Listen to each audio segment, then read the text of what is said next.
Good morning to all of you. First of all आपके भीतर के परमात्मा को मैं प्रणाम करता हूँ। हमने 3 चैप्टरों पे चर्चा कर ली थी। अगला चैप्टर नंबर 4, जिसका नाम है वैश्वीकरण। उस कहानी में हमने जाना था कि लोगों के पास पैसा आ गया, पैसे से उन्होंने प्रोडक्ट बनाया होगा या फिर सर्विस बनाई होगी। अब इसे हमें बेचना है, तृतीयक क्षेत्र के माध्यम से हम बेचेंगे, लेकिन कहाँ तक हम ले जाएंगे उसे इस चैप्टर में हम जानेंगे। वैश्वीकरण देशों के बीच तेजी से एकीकरण और अंतर संबंध की प्रक्रिया है। तो जब हम अपना सामान एक देश से दूसरे देश में बेचेंगे उसे हम क्या कहेंगे, वैश्वीकरण है कि हम वैश्वीकरण का हिस्सा हैं, कि हमारे सब भैया एक ही हैं। जैसे चाइना का सामान भारत में आता है, धड़ल्ले से आता है। अगर आप कभी नोएडा मेट्रो जाएं, नोएडा मेट्रो जाए तो नोएडा की मेट्रो में लिखा हुआ है made in China, made in China. Metro में लिखा हुआ है, भारत की मेट्रो में, मतलब भारत में चलने वाली मेट्रो में लिखा है मेड इन चाइना। ठीक है, तो ये सब टेक्नोलॉजी है। टेक्नोलॉजी कहाँ से है? जो वो पढ़े लिखे थे, तभी उनकी चीज़ें हमारे देश में चल रही हैं। शर्त रखी होगी उन लोगों ने कि नोएडा में चलाओ या कहीं भी चलाओ, हमारे देश का नाम लिखा होना चाहिए, पता तो चले तुम्हारे देश के लोगों को कि किसने बनाई है, तुम इतने नालायक हो। तो वैश्वीकरण है देशों के बीच तेजी से एकीकरण या अंतर संबंध की प्रक्रिया। बहुराष्ट्रीय कंपनियां वैश्वीकरण की प्रक्रिया में एक महत्वपूर्ण भूमिका निभा रही हैं। बहुराष्ट्रीय कंपनियां, इनका व्यापार एक देश और दूसरे देशों में भी होता है, इनके कार्यालय, उसे हम बहुराष्ट्रीय कंपनियां कह देते हैं, जिसको हमें दूसरे प्रश्न में समझना है। वैश्वीकरण क्या है? वैश्वीकरण है दो देशों के बीच के बाजार एक हो जाएं, बाजारों का एक हो जाना वैश्वीकरण कहलाता है। अंतर संबंध हो जाना वैश्वीकरण कहलाता है। तुम एक देश से दूसरे देश में बिना रोक टोक के चले जाओ, वैश्वीकरण कहलाता है। एक हो गए तुम, तेजी से एकीकरण होता है। इसमें सबसे ज्यादा भूमिका कौन निभा रहा है? तो बहुराष्ट्रीय एमएनसी, मल्टीनेशनल कॉर्पोरेशन निभा रहे हैं। तो होते क्या है बहुराष्ट्रीय कंपनियां? यह एक ऐसी कंपनी है जिसका कारोबार कम से कम दो देशों में, भारत में भी है, चाइना में भी है, और दुनिया के कई देशों में भी कम से कम तो दो होनी चाहिए। जैसे एप्पल, वही झूठा वाला एप्पल, ये झूठा वाला एप्पल अमेरिका का है, और ये झूठा एप्पल भारत में भी बहुत अच्छे से बिकता है, खाया जाता है, और चाइना में भी खाया जाता है, हर देश में खाया जाता है। इसका मतलब ये है कि एप्पल जो कंपनी है वो कैसी कंपनी हो जाएगी? बहुराष्ट्रीय कंपनी हो जाएगी। इज दैट क्लियर और नॉट? बताएंगे आप कैसे मुझे वैसे? ठीक है, क्लियर हो ही गया होगा कि आप कोई भी एक कंपनी है उसका व्यापार अगर अपने देश में तो है ही, साथ ही साथ दूसरे देशों में भी है। जैसे कि BMW कार की कंपनी, मर्सिडीज बेंज दूसरे देशों की, जर्मनी की कंपनी है लेकिन बाद में बिकती है, इसका मतलब जर्मनी में ही बिकती है, बाद में भी बिकती है, दुनिया के और देशों में बिकती है, इसका मतलब बहुराष्ट्रीय कंपनी है। ये तो क्लियर। आगे बढ़ते हैं फिर। एक बड़ी भारतीय कंपनी का नाम लिखें जो वैश्वीकरण की वजह से बहुराष्ट्रीय कंपनी के रूप में उभरी है। इसका नाम Tata Motors. Very good. Ford भाई साहब को इन्होंने खरीदा है, लैंड रोवर को इन्होंने खरीदा है, जैगुआर को इन्होंने खरीदा है। किसको इन्होंने नहीं खरीदा? टाटा मोटर्स वैश्वीकरण की सबसे टॉप पे कंपनी आती है। बाद में चीन के खिलौने क्यों लोकप्रिय है? सस्ती, जो चीज़ सस्ती मिलेगी बाद में वो सब बिकेगी। सस्ती कीमतों और नए डिजाइनों के कारण चीनी खिलौने बाद में लोकप्रिय हैं। जो वो गुड्डे वाले आते हैं ना, ज्योमेट्री बॉक्स, जहाँ इधर कैलकुलेटर लगा रहता है, मेड इन चाइना, 100 रुपये मिल जाते हैं, लेकिन बाद वाले नहीं बना पाएंगे उसको 100 रुपये में। कैलकुलेटर भी दे दिया, ज्योमेट्री बॉक्स में एक कल्ला इस तरफ एक कल्ला इस तरफ दे दिया, तो इसलिए नई डिजाइन है। वो गुड्डे बढ़िया डिजाइनिंग देखो, बढ़िया पिंक कलर, नीला कलर, हरा कलर, सारे कलर उसमें भर दिए। तो इसलिए बाद में लोकप्रिय है किसके खिलौने? चीन के खिलौने, क्योंकि सस्ते हैं और नई डिजाइन है। जीडीपी का पूरा नाम सकल घरेलू उत्पाद, वहाँ परिभाषा नहीं देखी तो यहाँ देख लेते हैं।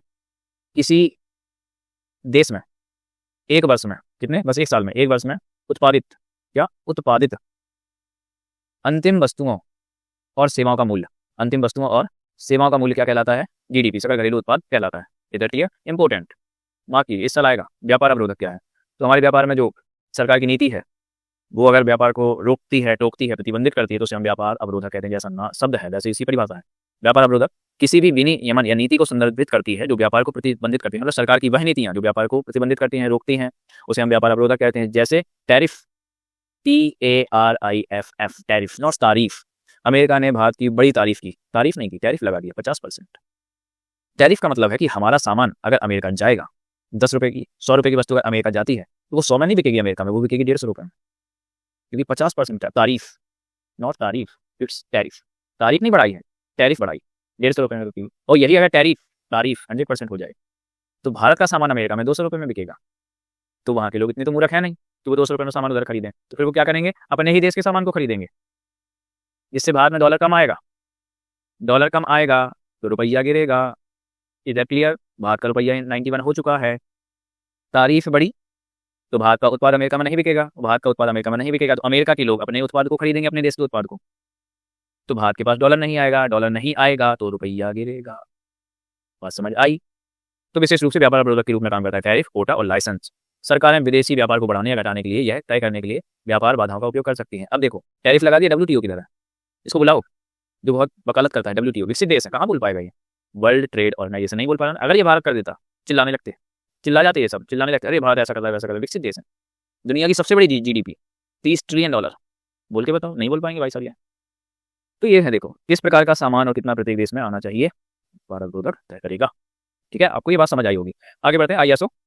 ISO से क्या अभिप्राय है? तो प्रोत्साहन, स्टॉक विकल्प, इंसेंटिव, स्टॉक ऑप्शंस, ये इतना। WTO अभी अभी आया था, विश्व व्यापार संगठन, जो कहता है मुक्त व्यापार होना चाहिए दो देशों के बीच, कोई तारीफ नहीं बढ़ानी है। आप लोग किसी की कोई तारीफ नहीं बढ़ाएगा, ना कम करेगा, ठीक है, लेकिन बढ़ा दिया।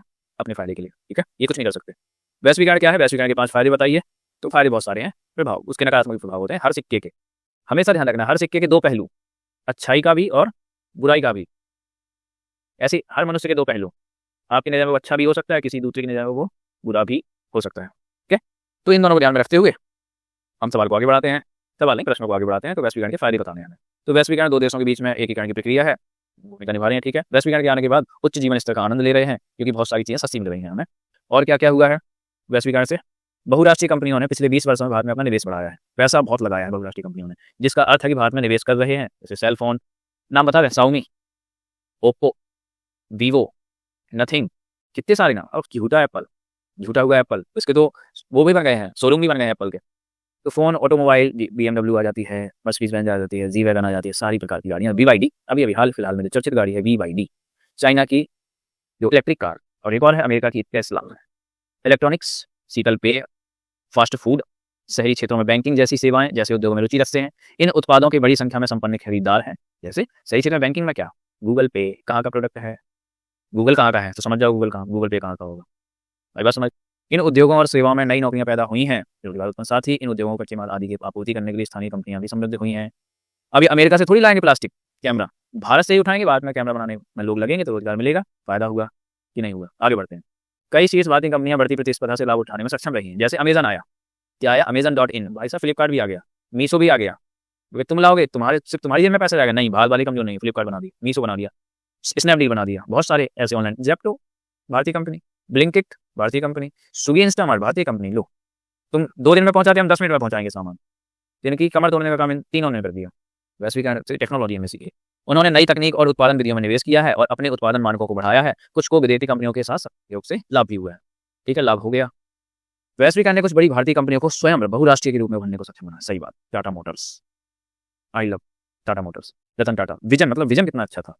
एक गाड़ी आई थी नैनो, भारतीय लोगों के लिए बनाई गई गाड़ी, ताकि जो भारतीय लोग हैं वो मोटरसाइकिल से सफर ना करें। मोटरसाइकिल मतलब कि रोड एक्सीडेंट हो जाता है, कहीं भी रख दो तो कोई ठोक के भाग जाता है, तो उन्होंने नैनो बनाई थी कि 1 लाख तक की गाड़ी में कम से कम परिवार के सारे लोग आ जाए और चले जाएं, 5-6 लोग आ जाते हैं।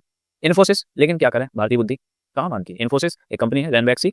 और अभी हाल फिलहाल में जोहो इंटरनेशनल, जोहो कॉर्पोरेशन को इसमें आप लिख सकते हैं, ठीक है। जोहो कॉर्पोरेशन भी क्या हो गई है, एक बहुराष्ट्रीय कंपनी बन गई, जो अपने देश में तो सेवाएं देती है, साथ ही साथ दूसरे देशों में भी सेवाएं देने का काम करती है। 5वां पॉइंट है वैश्वीकरण के फायदे का। वैश्वीकरण ने कंपनियों के लिए भी नए अवसर पैदा किए हैं, सेवाएं प्रदान करने वाली, विशेष रूप से IT से जुड़ी कंपनियों के लिए सेवाएं प्रदान करने का काम किया है। ये रहा वैश्वीकरण। अब अभी आपको बताया था, जब एक पहलू है अच्छाई का, तो दूसरा क्या है, बुराई का भी है, ठीक, उसे भी हम चर्चा कर ही लेते हैं। तो वैश्वीकरण कभी कभी घरेलू उद्योगों को बढ़ने नहीं देता, क्योंकि बहुराष्ट्रीय कंपनियां। कोलगेट, कोलगेट जब आया था भारत में तो कहता था, अरे भारत के लोग तो सरसों के तेल में नमक लगा के मंजन करते हैं, ये कौन सा है। फिर बाद में ऐड चलाता है कि आपके टूथपेस्ट में नमक है या नहीं है, फिर वहीं आ गए। इनको तो खत्म किया इन्होंने, लेकिन अपनी चमक छोड़ दी।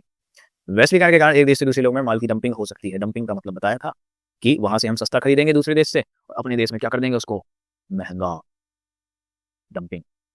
वैश्वीकरण के कारण स्थानीय नौकरी प्रवासी या विदेशी ले लेते हैं और स्थानीय निवासियों की कोई नौकरी नहीं मिलती। खानसा में अगर कोई कंपनी आ जाए, यहाँ के लोग तो नहीं जानते काम करना, तो इनकी नौकरी किसे दी जाएगी, बाहर के लोगों को दी जाएगी, क्योंकि इन्हें तो काम आता ही नहीं है। इससे स्थानीय संसाधनों यानी कच्चे माल का शोषण होता है, जहां स्थानीय निवासी इसका उपयोग नहीं कर सकते। एग्जाम्पल बताया था, पानी की जो फैक्ट्री लगी है उसके आसपास भी खेत होते हैं। अब पानी वो आसमान से तो निकालेंगे नहीं, जमीन से निकालते हैं, और करोड़ों लीटर पानी निकालते, तो इन खेतों का पानी भी कहाँ चला गया, सूख गया, खेत सूख गए। लो, बहुराष्ट्रीय कंपनी ले गई इनका पानी, कच्चे माल का शोषण कर दिया। 5वां पॉइंट, वैश्वीकरण आम नागरिकों और उनकी सरकारों को लोकतांत्रिक अधिकारों से वंचित करने का एक स्रोत रहा है। वैश्वीकरण आम नागरिक और उनकी सरकारों को लोकतांत्रिक अधिकारों से वंचित करने का एक स्रोत रहा है।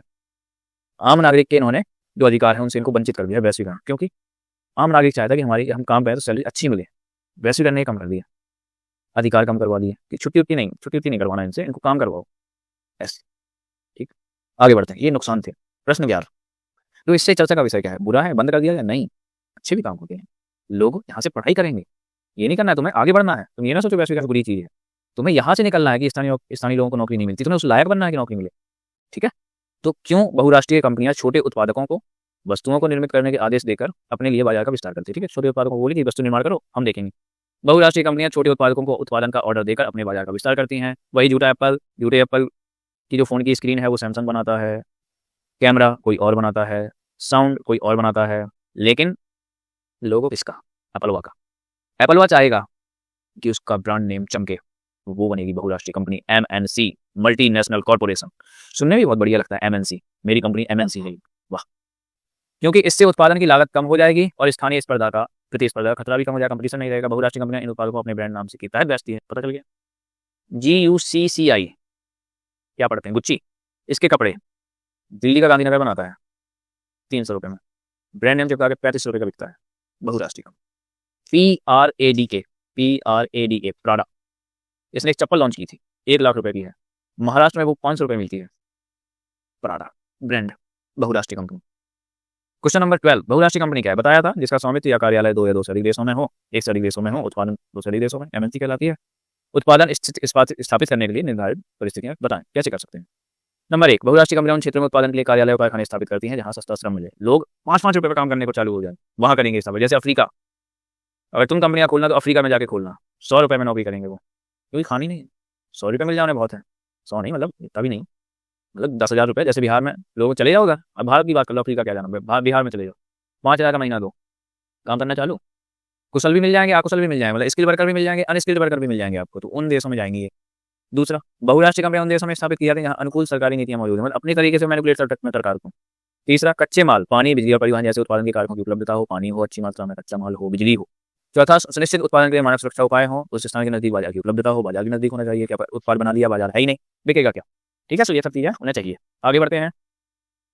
विदेशी व्यापार क्या है और विदेशी निवेश क्या होता है? तो यह देशों के बीच वस्तुओं और सेवाओं की खरीद बिक्री को संदर्भित, मतलब कि हम अपने देश की वस्तु या सेवा को दूसरे देश में बेचते हैं, विदेशी व्यापार कहलाता है। उन पे खरीदते हैं तो विदेशी व्यापार कहलाता है। विदेशी निवेश क्या है? तो बहुराष्ट्रीय कंपनियां भूमि, भवन, मशीनें और अन्य उपकरण जैसी संपत्ति खरीदने के लिए जो पैसा लगाती हैं हमारे देश में, क्या क्या खरीदेंगी? जमीन खरीदेंगी, बिल्डिंग खरीदेंगी, मशीनरी खरीदेंगी, अन्य उपकरण कोई भी चीज खरीदें, उसे हम विदेशी निवेश कहते हैं। WTO, वही तारीफ, खुद रोक नहीं पाया। WTO क्या काम करता है? तो यह व्यापार नियमों को वैश्विक प्रणाली संचालित करता है कि विश्व में इसके नियम माने जाएंगे। यह अपने सदस्यों के बीच व्यापार विवादों का निपटारा करता है।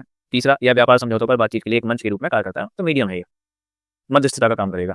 विश्व व्यापार संगठन फिर से आ गया। भारतीय अर्थव्यवस्था पर इसके अच्छे और बुरे प्रभाव, वही सिक्के, हर व्यक्ति के दो पहलू, अच्छे और B फॉर बुरे, A फॉर अच्छा, B फॉर बुरा, ऐसा नहीं होता, A फॉर आलसी और B फॉर बेस्ट भी होता है।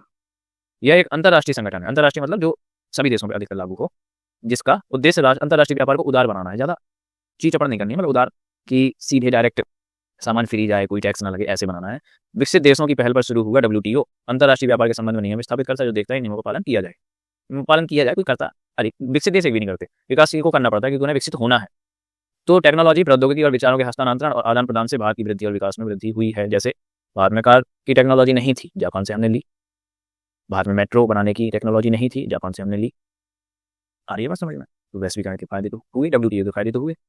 तो विश्व व्यापार संगठन ने व्यापार विवादों को अच्छी तरह से परिभाषित और संरचित तरीके से बेहतर ढंग से निपटाने की मदद भी की है। विश्व व्यापार संगठन द्वारा भारत की निर्यात प्रतिस्पर्धा में सुधार भी किया गया है। नुकसान क्या क्या हुए? बहुराष्ट्रीय कंपनियों द्वारा भारत में उत्पाद पेटेंट की शुरुआत के कारण दवा की कीमतों में वृद्धि हुई है। ये दवा हमारी है, पेटेंट करवा ली। पेटेंट कहते हैं बौद्धिक संपदा। जैसे आपने किसी चीज की खोज की, उसे जब आप सरकार से पेटेंट करवा लें तो उस जैसी चीज भी कोई नहीं बना पाएगा। ठीक है, जैसे आपने लोगो बनाया, ऐसे जी को आपने ऐसे घुमा दिया, तो ऐसा लोगो कोई दूसरा व्यक्ति नहीं बना सकता, दुनिया में नहीं बना सकता, उसे हम बोलते हैं बौद्धिक संपदा, क्योंकि आपने इसमें अपनी एनर्जी वेस्ट की है। यह भारत के हित के लिए हानिकारक साबित हुआ क्योंकि इसने डंपिंग के माध्यम से भारतीय बाजार पर चीनी आक्रमण के लिए आधार प्रदान किया। डंपिंग, चीन का सामान कैसा है? सस्ता, महासस्ता, सस्ता नहीं महासस्ता है, भारत में बिकेगा महंगा, लेकिन भारतीय उत्पाद और महंगे, तो कौन सा सामान खरीदेंगे? चीनी सामान खरीदेंगे। प्रश्न है, भारत सरकार द्वारा विदेशी व्यापार एवं विदेशी निवेश पर अवरोध लगने के क्या कारण थे? इन अवरोधों को सरकार अब क्यों हटाना चाहती है? बहुत पहले 1991 से पहले भारत में कोई भी कंपनी नहीं आ सकती थी, लेकिन उदारीकरण की नीति अपनाई गई, अवरोध हटाए गए 1991 के बाद। भारत सरकार द्वारा विदेशी व्यापार, विदेशी निवेश में बाधा डालने का मुख्य कारण हमारे देश के उत्पादकों और छोटे उद्योगपतियों को विदेशी प्रतिस्पर्धा से बचाना था, लेकिन सरकार ने बाद में स्वीकार किया और विदेशी प्रतिस्पर्धा और भारतीय उद्योगपतियों को अपने उत्पादों की गुणवत्ता में सुधार करने के लिए प्रोत्साहित करना और इन बाधाओं को दूर करने से व्यापार और देश में उत्पाद वस्तुओं की गुणवत्ता में वृद्धि होगी, इसलिए इनको हटाया। और ये कब हटा दिया? 1991 में हटा दिया। मनमोहन सिंह वित्त मंत्री थे उस समय में, तो तभी से चालू हुआ। फिर धड़ाधड़ सिम आई, मोबाइल आए, 2G आया, 3G आया, 1998 में गूगल बना। अब देखो दुनिया 20-25 सालों में कितनी बदल गई, बहुत दुनिया पूरी बदल गई है। ठीक है, तो विकसित देश विकासशील देशों से उनके व्यापार और निवेश का उदारीकरण क्यों चाहते हैं? विकसित देश चाहते हैं कि उदार रहें ताकि सस्ता श्रम मिल सके। दादा, सस्ता श्रम, सस्ता श्रम मिलेगा तो मुनाफा इनको ज़्यादा होगा। विकसित देश चाहते हैं कि विकासशील देश अपने व्यापार और निवेश को उदार बनाए, क्योंकि एमएनसी छोटे और विकासशील देशों में उद्योग स्थापित कर सकें, कम खर्चीले हैं और इन्हें अधिक लाभ हो सकता है। आपको बताया सस्ता श्रम मिलेगा, लाभ ज़्यादा होगा। कम लागत और विनिर्माण लागत में कमी आती है। विनिर्माण वही चीज़ है जब कच्चा माल हम लेते हैं उसको संशोधित करते हैं, बाजार में बेच देते हैं। Is that clear? और लागत में इस कमी के परिणाम स्वरूप लाभ में वृद्धि होती है। साथ ही विकसित देशों में कारखाने उद्योग स्थापित करने से प्रतिस्पर्धा बढ़ती है। बदले में विकासशील देशों को अपने स्वयं के औद्योगिक सुरक्षा के लिए व्यापार बाधाओं को निष्पक्ष रूप से हटाने के लिए कहना चाहिए। विकासशील देशों को कहना चाहिए, लेकिन कहते नहीं है। ठीक है, यहाँ विकासशील शब्द है, विकासशील देशों को भी बदले में ऐसी मांग करनी चाहिए। ठीक, लेकिन करते नहीं है, क्या किया जाए। तो अभी तक हमने चैप्टर 1 से लेके 4 तक कंप्लीट कर लिया है। यहाँ हमने विकास जाना था कि हम कैसे करेंगे, दूसरे में हमने जाना कि आय हम कहाँ कहाँ से कमा सकते हैं, तीसरे में जाना कर्जा देकर हम व्यापार कैसे कर सकते हैं, कर्जा लेकर हम व्यापार कैसे कर सकते हैं, और अपने व्यापार को विश्व तक कैसे पहुँचा सकते हैं, क्या समस्याएं होंगी, वैश्वीकरण क्या होता है। 5वें में जो हमने प्रोडक्ट या सेवा हम यूज करेंगे, इन्होंने प्रोडक्ट बना दिया, इन्होंने जो सेवा बनाई है, जो गुड्स बनाई है, सामान बनाया है, वो हमारे लिए फायदेमंद भी है या नहीं है। ऐसा तो नहीं कि घी में आलू पीस के दे रहे हो, कि घी में आलू पीस कर दे रहे हो, घी ना दे रहे हो, नकली घी दे रहे हो। अब आता है उपभोक्ता। सब है, लेकिन स्वास्थ्य से बढ़ के कुछ नहीं है। स्वास्थ्य से बढ़ के नहीं है। जान है तो जहान है, जान है तो विकास है, जान है तो पैसा है, जान है तो कर्जा लेंगे, जान है तभी तो वैश्वीकरण करेंगे दादा, और जान है तभी तो सेवाओं का उपभोग करेंगे और सामान को उपभोग कर पाएंगे। तो जो व्यक्ति उपभोग करता है, वस्तुओं को खरीदता है, उपभोग करता है, उसे हम उपभोक्ता कहते हैं। We are consumers. आप पार्ले जी बिस्कुट लेकर आए, आपने बिना पानी के उसे गटक लिया, इसका मतलब उपभोक्ता है। मतलब सभी लोग कोई भी सामान लाते हैं उसे खा लेते हैं तो उपभोक्ता कहलाता है। ठीक है, उपभोक्ता को बचाया कैसे जाए भारत में, तो उसके लिए एक नियम बना था जिसे उपभोक्ता संरक्षण अधिनियम कहते हैं, जिसे कोपरा कहते हैं, कंज्यूमर प्रोटेक्शन एक्ट कहते हैं, एक्ट कहते हैं। ठीक है, ये 1986 में आया था। राष्ट्रीय उपभोक्ता अधिकार दिवस का मनाया जाता है, 24 दिसंबर को मनाया जाता है। कोपरा का पूरा नाम लिखिए तो अभी आपको बताया, कंज्यूमर प्रोटेक्शन एक्ट। कोपरा का अर्थ क्या है, तो भारत सरकार ने 1986 में एक कदम उठाया जिसे हम उपभोक्ता संरक्षण अधिनियम 1986 कहते हैं, जिसे आमतौर पर कोपरा कहा जाता है। अंतिम वस्तुओं का अर्थ बताइए। वही अंतिम वस्तु जो आपको सेकंड चैप्टर में पढ़ाई थी, चिप्स, फिर आलू आ गया। प्रारंभिक वस्तु नमक मिर्च मसाले, मध्यवर्ती वस्तु चिप्स का पैकेट, अंतिम वस्तु। अंतिम वस्तुएं वे वस्तुएं हैं जो उपभोक्ता द्वारा प्रत्यक्ष उपभोग के उत्पादित की जाती हैं। डायरेक्ट कंज्यूम, पैकेट खोला, स्टमक के अंदर डायरेक्ट, और स्टमक के अंदर जैसे ही गई, पानी नहीं पिया तो एसिडिटी भी आ गई। एसिडिटी भगाओ 6 सेकंड में, इनो भी आ गया। क्या नहीं है बाजार में, देखो सारी चीजें बाजार में है, तुम कितना परेशान होते हो। आगे बढ़ते हैं। अगर एक्सपायरी डेट वाली आपने लेज खा ली है तो अब होंगे आप बीमार। एक व्यक्ति, एक कहानी सुनते हैं। एक व्यक्ति, उसका रंग थोड़ा काला है, ऐड देखता है टीवी पर कि 4 दिन में गोरे हो जाए, फेयर एंड हैंडसम, 4 दिन में गोरे। उसने 40 ट्यूब लगा ली, तब भी वो काला का काला और काला हो गया, महाकाला हो गया। अब उसे समस्या है, उसने बहुत पैसा खर्च कर दिया। तो सरकार कहती है कि अगर आपके साथ धोखा हो रहा है, गलत विज्ञापन अगर कोई दे रहा है, तो उसकी आप शिकायत कर सकते हैं। शिकायत करने के 3 स्तर बनाएंगे, राष्ट्रीय स्तर, दूसरा है राज्य स्तर, और तीसरा है जिला स्तर। बिना वकील बस एक कागज उठाइए, अपनी पूरी शिकायत इस पर लिख दीजिए और चले जाइए कंज्यूमर कोर्ट में। राष्ट्रीय स्तर नई दिल्ली, राज्य के स्तर और जिला के स्तर पर चले जाइए, ये आपको समाधान देने का काम करेंगे, लेकिन समय लगेगा। अभी हाल ही में एक व्यक्ति है, उन्हें 22 साल लग गए, क्योंकि उनके रेलवे वालों ने 10 रुपये नहीं दिए थे। अब उन्हें 15,000 रुपये दिए, कितने साल बाद, 22 साल बाद। इतना टाइम लग सकता है। ठीक है, ओके, आगे बढ़ते हैं। तो चैप्टर समाप्त होने ही वाला है, बस थोड़ी सी बातें बची हुई हैं जिन्हें हम पढ़ लेते हैं। प्रश्न है, जिला, राज्य और राष्ट्रीय स्तर पर उपभोक्ता अदालतों के नाम बताइए। तो जिला स्तर पर से हम बोलते हैं उपभोक्ता विवाद निवारण आयोग, जिसे DCDRC के नाम से जाना जाता है। राज्य स्तर पर भी उपभोक्ता विवाद निवारण आयोग है, जिसे SCDRC के नाम से जाना जाता है। राष्ट्रीय स्तर पर है उपभोक्ता विवाद निवारण, NCDRC के नाम से जाना जाता है, लेकिन अंग्रेजी में फुल फॉर्म है, तो आप इन्हें पता कर लेना। सबसे जरूरी है उपभोक्ता जागरूकता। आप अकल होनी चाहिए आपके अंदर। अकल नहीं है तो आप तो बेवकूफ बनते रहेंगे हमेशा। तो उपभोक्ता जागरूकता कुछ और नहीं बल्कि यह सुनिश्चित करने का काम है कि खरीदार और उपभोक्ता वस्तुओं, सेवाओं और उपभोक्ता अधिकारों के बारे में जानकारी पता है कि नहीं है। उसे वस्तु जो खिलाई जा रही है उसके बारे में पता है, उसमें कौन सा तेल यूज किया गया है, जो सेवा दी जा रही है उसमें उसे कितना पैसा देना चाहिए था, जितना उसने दे दिया देना चाहिए था कि नहीं।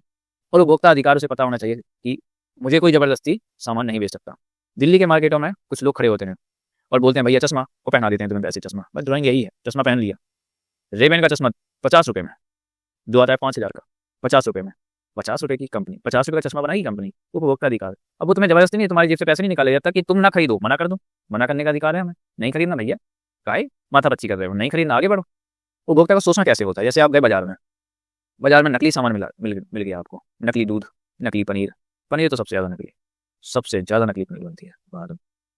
उपभोक्ता के शोषण के उत्तरदायी किन्हीं 3 कारणों पर अंतर बताइए। तो सीमित जानकारी, पता ही नहीं है पनीर किससे बनाई जाती है, बस खा रहे हैं, हर सब एक चीज़ पनीर नहीं होती। उत्पादों के विभिन्न पहलुओं जैसे कीमत, गुणवत्ता और उपयोग। सबसे पहले कीमत पता करो, गुणवत्ता, क्वालिटी चेक करो, है लायक कि नहीं, पता ले 50 दिन पुरानी दे, क्योंकि एक्सपायरी डेट नहीं लिखी ना उसमें, फ्रिज में रखी चिपका दी तुम्हें और तुम ले आए। उपभोग की स्थिति आदि के बारे में जानकारी के अभाव में उपभोक्ता गलत चुनाव करने और धन की हानि के लिए उत्तरदायी है। समझो कैसे, ढक्कनो देखो, आपको कहा जाए कि 2 दिन पुरानी रोटी खा लो, 2 दिन पुरानी रोटी, तो आप कहेंगे आपका मुंह बन जाएगा जैसे बन गया, नहीं खाएंगे आप क्योंकि उसमें फफूंद लग जाएगी। अब ऐसे ही मुंबई में जो ब्रेड बनाई गई वो बनाएगी 2 दिन पहले, अब वो दिल्ली आते आते 3 दिन और लगेंगे, 5 दिन हो गए। अब 5 दिन बाद उसको पैकेट में भरा जाएगा उस ब्रेड को, और बताया जाएगा इसे 4 दिन बाद और खा सकते हैं आप। बताओ 2 दिन पुरानी रोटी नहीं खाई, 8 दिन पुरानी ब्रेड पॉम गए, खा गए। क्या डाला उसमें? प्रिजर्वेटिव्स, जो आपको क्या करेंगे, बीमार करेंगे। अब यही प्रिजर्वेटिव्स अकल होती तो ना खाते, अगर अकल नहीं है तो 2 दिन पुरानी रोटी भी खा जाओ। ठीक है, आपूर्ति की कमी, तो ये नहीं ब्रेड छोड़ दो, कभी कभी खा लो ठीक है, रोज खा रहे हो तो समस्या ज़्यादा, समस्या पैदा हो जाएगी। आपूर्ति की कमी, उद्योगों के अल्प विकास के कारण आपूर्ति की कमी है, इससे उत्पाद की कीमत में वृद्धि हो जाती है। अगर सामान ही कम होगा तो उत्पाद क्या बिकेगा, महंगा बिकेगा। जैसे पढ़ने वाले छात्र हैं 100, किताबें हैं 10, तो जिसके पास पैसा ज़्यादा बोली लगाएगा वो कि हम खरीदेगा 10 रुपये की नहीं 50 रुपये में खरीदूंगा मैं ये सामान। तो वही है, सामान अगर कम होगा तो महंगी वस्तु होगी, डिमांड एंड सप्लाई का रूल आपको पढ़ाया था। अंतिम है उपभोक्ताओं की निरक्षरता और अज्ञानता। उपभोक्ता हमारे देश का पढ़ा लिखा नहीं है। गुटखे के पैकेट पे लिखा रहता है तंबाकू स्वास्थ्य के लिए हानिकारक होती है, इससे कैंसर होता है, लेकिन तब भी खाता है क्योंकि दाने दाने में कैंसर कदम, बिमल पान मसाला, दाने दाने में कैंसर कदम, 5 रुपये में केसर आएगी, बताओ। इसकी अकल है उसमें? अगर अकल होती तो पता चल लेता केसर कहाँ से आएगी इसमें। उपभोक्ता चेतना का अभाव उपभोक्ताओं का शोषण करता है। दिमागी नहीं तो शोषण तो होगा ही। उपभोक्ताओं को हमेशा एमआरपी क्या देखनी चाहिए, एमआरपी देखो, समाप्ति एक्सपायरी डेट देखो, विनिर्माण तिथि देखो, ये कब बना था। अगर आप बिस्कुट खरीदने जाएंगे तो 6-6 महीने पहले बने थे, 6-6 महीने पहले के बिस्कुट, और तुम आज खा रहे हो। खाने के लिए पाबंदी नहीं है, लेकिन कंज्यूम कम करो उसे, रोज अगर ये चीज़ हो रही है तो समस्या है। ठीक है, जांच करनी चाहिए और फिर उसे खरीदना चाहिए। ठीक है, प्रश्न नंबर 9, उपभोक्ता संरक्षण अधिनियम, ये तुम्हें क्या क्या बताता है, कैसे बचाएगा तुम्हें। तो उपभोक्ताओं की सुरक्षा ये करेगा। तो प्राथमिक उद्देश्य इसका यही है, उपभोक्ताओं को खतरनाक वस्तुओं, दोषपूर्ण सेवाओं और अनुचित व्यापार प्रथाओं से बचाना है। दूसरा इसका उद्देश्य है अधिकारों, उपभोक्ता अधिकारों को बढ़ावा देना। 6 अधिकार हैं टोटल, वेरी वेरी इंपॉर्टेंट है, जैसे सुरक्षा का अधिकार है, सूचना का अधिकार है, विकल्प चयन करने का अधिकार है, प्रतिनिधित्व करने का अधिकार है, निवारण करने का अधिकार है, और उपभोक्ता शिक्षा का भी आपको अधिकार दिया गया है। उपभोक्ता का निवारण करने के लिए 3 तंत्र बनाए गए हैं, राष्ट्रीय स्तर पर, राज्य स्तर पर, जिला के स्तर पर, जो सरल है, सस्ता है और तेज तंत्र प्रदान करना। तेज तंत्र प्रदान करना है नहीं, लेकिन तेज, जनसंख्या इतनी है, क्या की जाए। व्यापार प्रथाओं को विनियमित करना, प्रतिबंधात्मक और अनुचित व्यापार प्रथाओं को रोकने और नियंत्रित करने के लिए ये नियम बनाया गया था। ठीक है, आगे बढ़ते हैं। वे कौन कौन से तरीके हैं जिससे हमारा शोषण होता है। नंबर 1, मिलावटी सामान की बिक्री, सबसे ज्यादा कॉमन है मिलावटी सामान। यह खाद्य पदार्थ में बहुत आम है, जैसे दाल, अरहर की अगर दाल लेने गए, इसमें डाई मिलेगी, डाई का नाम मैं याद नहीं कर पा रहा हूँ, एक डाई होती है, पीले रंग की आती है। तो अरहर की दाल उसमें होगी 500 ग्राम, तो 500 ग्राम डाई होगी जो आप डाई खा रहे हैं। और जो हम कहते हैं कि दाल में सबसे ज्यादा प्रोटीन होता है, काय का प्रोटीन, डाई खा के काय का प्रोटीन मिलेगा, मिलावट है ये। यह खाद्य पदार्थ में बहुत आम है और किसी के स्वास्थ्य के लिए अत्यधिक हानिकारक साबित हो सकती है। दूसरी, गलत वजन पैमाने का उपयोग। तो हम देखते हैं, हम अपने हाथ से थोड़ी बता सकते हैं कि इसका कितना वजन है, मशीन उसने बता दी कि मशीन में इतना दिखा रहा है, बस हो गया। तीसरा है भ्रामक मूल्य निर्धारण, 10 रुपये की चीज को 20 रुपये बोल के बेचेंगे, तो वो मूल्य निर्धारण का गलत है। अक्सर व्यापारी अपने उपभोक्ताओं से निर्धारित खुदरा मूल्य से अधिक और भ्रामक मूल्य पर खुलते हैं। गलत विज्ञापन, वही क्रीम वाला, उत्पादों के विज्ञापन में भ्रामक को गुमराह कर देने वाले दावे करना, जैसे 2 दिन में गोरे, 2 दिन में पैसा कमाए। 2 दिन में ऐसा कुछ होता है? सब फालतू बातें हैं, पागल बना रहे हैं लोग। महत्वपूर्ण, सबसे महत्वपूर्ण प्रश्न, उपभोक्ता संरक्षण अधिनियम 1986, कौन कौन से अधिकार हमें दिए गए हैं उनसे चर्चा कर लेते हैं। क्या अधिकार दिए गए हैं? पसंद चुनने का अधिकार, इसमें उपभोक्ताओं को उनकी पसंद से परे उत्पाद खरीदने के लिए मजबूर नहीं किया, जबरदस्ती कोई अपना सामान हमें नहीं चिपका सकता जब तक तुम मूर्ख न हो।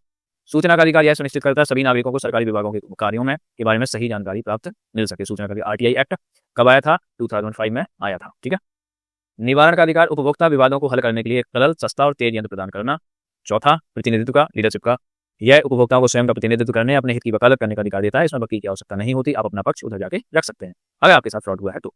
सुरक्षा का अधिकार, इस अधिकार का उद्देश्य उपभोक्ताओं को उन वस्तुओं और सेवाओं के विपणन से बचाना है। विपणन का अर्थ है मार्केटिंग, मार्केटिंग से बचाना है जो जीवन और संपत्ति के लिए हानिकारक है। जीवन सबसे जरूरी जीवन है, फिर है संपत्ति। ठीक है, फिर है पहला सुख, पहला सुख क्या है? निरोगी काया है। और दूसरा सुख क्या है? जेब में माया है। माया का अर्थ वही है धन, पैसा होना। तो निरोगी काया और धन होना, तो आप हमेशा सुखी रहेंगे। उपभोक्ता शिक्षा का अधिकार है, उपभोक्ता को अपने हितों की रक्षा के लिए कानूनों द्वारा प्रदान किए गए विभिन्न अधिकारों और दायित्वों के बारे में जानकारी होनी चाहिए। जानकारी तभी होगी जब आप पढ़े लिखे होंगे। बात तो सब वहीं फंस जाती है कि जब अधिकार पता तब होंगे जब आप पढ़ाई करेंगे।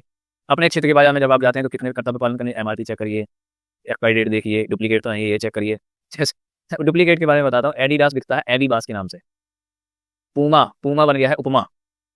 डुप्लीकेट की बात करते हैं, दोषपूर्ण उत्पाद ना बेचें। अब ये है पॉलिस्टर, शुद्ध पॉलिस्टर है ये। पॉलिस्टर के अलग नुकसान है, ये ब्रांड है लेकिन ये भी पॉलिस्टर का ही यूज करते हैं, लेकिन क्वालिटी क्वालिटी की बात है बस। अब उपमा वाला जूता लेंगे आप तो पता चला कि 1 किलोमीटर दौड़ लगा, आपके घुटने भूल गए। अब जब असली पहनेंगे तभी तो घुटनों को आराम मिलेगा। चलिए खैर आगे बढ़ते हैं। चौथा, खरीदे गए सामान के लिए हमेशा कैश मेमो या रसीद मांगना, तो बिल मांगना। ठीक, जो भी आपने सामान खरीदा है वो सबूत है आप। तो भारत में उपभोक्ताओं को समर्थ करने बनाने के लिए किन कानूनी मापदंडों को लागू करना चाहिए? तो भारत सरकार 1986 में उपभोक्ता संरक्षण पोकरा के तहत उपभोक्ता राज्य राष्ट्रीय अदालतों में अपील कर सकता है। यदि उसका मामला जिला स्तर पर खारिज कर दिया गया तो बड़ी अदालतों में भी जा सकता है। अक्टूबर 2005 में सूचना का अधिकार उसे दिया गया था, वो सरकारी विभागों से जानकारी प्राप्त कर सकता है। इसी के साथ हमारे 5 के 5 चैप्टर समाप्त होते हैं। अब आता है एमसीक्यू सेक्शन। एमसीक्यू सेक्शन को हम जल्दी जल्दी एक बार में पढ़ लेते हैं। सामान्यतः किसी देश का विकास किस आधार पर निर्धारित किया जाता है तो प्रति व्यक्ति आय, इन तीनों की स्थिति पर स्वास्थ्य उपरोक्त सभी। फिर आगे किसी देश के विकास को मापने के साधन का उपयोग किया जाता है तो प्रति व्यक्ति आय को उपयोग किया जाता है। सामान्यतः किसी देश का विकास किस आधार पर निर्धारित किया जा सकता है तो प्रति व्यक्ति आय, इन सब पे निर्धारित भारत से बेहतर है तो श्रीलंका। मानव विकास श्रीलंका का क्या है, भारत से बेहतर है। तो कौन से राज्य की साक्षरता दर कम है? साक्षरता दर के मामले में बिहार कम है, प्रति व्यक्ति आय में भी कम है और साक्षरता दर में भी कम है। अगर 5000 प्रति व्यक्ति आय 5000 है तो चौथे परिवार की क्या आय है, मतलब सबकी आय 5000 निकल गया है। तो इन तीनों को जोड़ो और 4 परिवार है ना, तो इसे एक्स मान लो, इसकी एक्स है, बटे 4 कर दो। 7 4 11, 11 और 3 14, 4 से मल्टीप्लाई हुआ तो 20,000 माइनस 14,000, ये निकल के आएगी 6,000। तो इस वाले परिवार की आय कितनी है? 6,000 रुपये है। फिर आगे बढ़ते हैं तो 6,000 रुपये आ जाएगा। दूसरे चैप्टर में प्राकृतिक संसाधन का उपयोग करके वस्तु का उत्पादन प्राथमिक क्षेत्र में होता है। सार्वजनिक निजी क्षेत्र उद्यमों के स्वामित्व के आधार पर सरकारी स्वामित्व तो सार्वजनिक क्षेत्र है। प्रचंड बेरोजगारी कहाँ पाई जाती है? तो कृषि क्षेत्र में। खुली बेरोजगारी शहरों में पाई जाती है। सरकार के क्षेत्र में अधिकांश संपत्तियों की मालिक है और सभी से तो सार्वजनिक क्षेत्र में मालिक है। बाद में सबसे ज्यादा रोजगार तृतीय क्षेत्र देता है। सॉरी प्राथमिक क्षेत्र देता है। कृषि में लोग ज्यादा लगे हुए हैं, ये दिमाग से उतर जाने। जीडीपी में योगदान देता है शासन क्षेत्र, ये तृतीय क्षेत्र ज्यादा। मुझे ये पॉइंट याद था, जीडीपी में योगदान सबसे ज्यादा कौन देगा? तृतीय क्षेत्र देगा, लेकिन जो रोजगार प्रदान सबसे ज्यादा करता है वो कृषि क्षेत्र है। इसमें हम पढ़ लेते हैं ऋण औपचारिक स्रोतों में शामिल नहीं है तो सहकारी सहमति समिति हो गए। और बैंक ये औपचारिक ऋण में आते हैं। भारत का केंद्रीय बैंक कौन सा है? तो आरबीआई है। बाद में 1 रुपये का नोट कौन जारी करता है? तो आरबीआई जारी करता है। जितने भी नोट होते हैं आरबीआई, इसमें भी RBI reserve bank of India, 15 से 20 लोग होने चाहिए। स्वयं सहायता समूह से बचत और संबंधित अधिक निर्णय लेते हैं, सदस्य भी द्वारा लिए जाते हैं, कोई और नहीं बीच में आता है। इस चैप्टर में हम जान लेते हैं निम्नलिखित में कौन सा व्यापार अवरोधक का एक उदाहरण है? तो निर्यात पर कर, आयात पर कर, निर्यात पर प्रतिबंध। तो आयात पर कर, जब हम किसी देश से सामान मंगा रहे हैं तो क्या कर रहे हैं? आयात कर रहे हैं, उस पर भी टैक्स लग जाए तो अवरोधक का कारण बनता है। निम्नलिखित कौन सा सब्जी कृषि उत्पादों? तो एगमार्क क्या करता है? कृषि उत्पादों को बताता है कि विश्व में देशों में बहुराष्ट्रीय निवेश सबसे अधिक सामान्य मार्ग क्या है? तो स्थानीय कंपनियों से साझेदारी, यहाँ की कंपनियों से साझेदारी कर लेना। नए कारखाना बहुत पैसा ऐसा लगता है, जमीन खरीदेंगे, बिल्डिंग बनाएंगे, कहेंगे कि जो स्थानीय कंपनी है उसी से हार कर लूँ, फिर उन्हीं को हम खरीद लेंगे बाद में। विश्व व्यापार संगठन की स्थापना 1995 में हुई थी। कितने सदस्य हैं? तो कम से कम 164 सदस्य। ऑप्शन ही नहीं है, ये ऑप्शन नहीं है, 164 सदस्य। 2006 के अनुसार विश्व व्यापार संगठन के कितने? तो 149, 2006 के अनुसार है। फिर आगे है एक वैश्विक प्रक्रिया को कौन बढ़ाता है? तो टेक्नोलॉजी बढ़ाती है। टेक्नोलॉजी जैसे मोबाइल फ़ोन है, मोबाइल फ़ोन ने ही संचार को मतलब हमारे विचारों को एक जगह से दूसरी जगह पहुँचाया। ये ऐसा होता है। ये तो अमेरिका, बात के लोग हमेशा ही सोचते रहते थे कि हमारे यहाँ दिन है तो अमेरिका में रात कैसे हो सकता है, यही सोचते, तो फिर वीडियो कॉल कराई गई। ये तकनीक के माध्यम से सरकार द्वारा व्यापार के लिए प्रतिबंध को हटाना उदारीकरण कहलाता है। वैश्वीकरण, ये बहुत जल्दी भागता है। वैश्वीकरण के विगत 2 दशकों में जो तापमान देखा गया है तो देशों के बीच वस्तुओं सेवाओं की व्यवस्था, इससे पहले कोई छूटा तो नहीं है? हाँ, ये छूट गया। वैश्वीकरण ने जीवन स्तर की सुधार में सहायता पहुंचाई तो सभी लोगों के, विकसित देश के लोगों के, श्रमिक देश के लोगों के, उपरोक्त में से कोई नहीं, तो सभी लोगों को नहीं हुआ है फायदा। विकसित देश के लोगों के अकेला तो नहीं कह सकते, विकासशील देशों के श्रमिकों के तो भी नहीं, उच्च आय वर्ग का इसमें का होता है, तो इन उपरोक्त में से कोई नहीं। विश्व के